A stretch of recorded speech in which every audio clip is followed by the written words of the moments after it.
Еще есть классная штука гиперссылки в Excel. К примеру, у вас есть книга, в которой есть общий список, и для каждой организации выделен отдельный лист.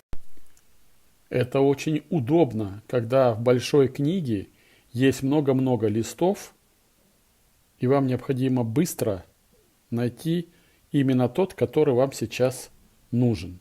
Гиперссылка имеет характерное подчеркивание, и когда вы переводите курсор, то он меняет внешний вид. Вот видите, сейчас у вас курсор крестик. Как только вы попадаете на ячейку с гиперссылкой, он меняет свой вид на ладошку. И нажимая на эту гиперссылку, вы мгновенно попадаете на тот лист, который вам необходим. У ячеек, у которых нет гиперссылки, подчеркивание отсутствует. Как это сделать? Вы вставляете то, что вам необходимо. К примеру, вот этот файл. Вот вы его вставили. Теперь вы его должны назвать, как вам необходимо. Вот вам новый клиент. Новый.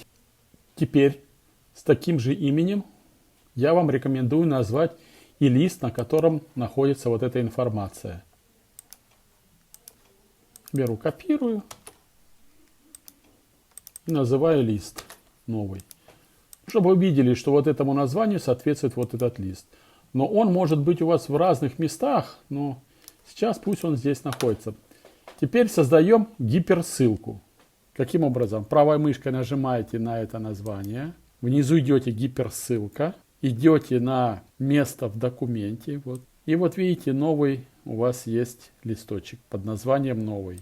Нажимаете. Все, у вас гиперссылка создана. Делаете ее под такой же размерчик. И теперь, нажимая на это название, вы попадаете сразу на этот лист, на котором содержится необходимая для вас информация. Пожалуйста, пользуйтесь.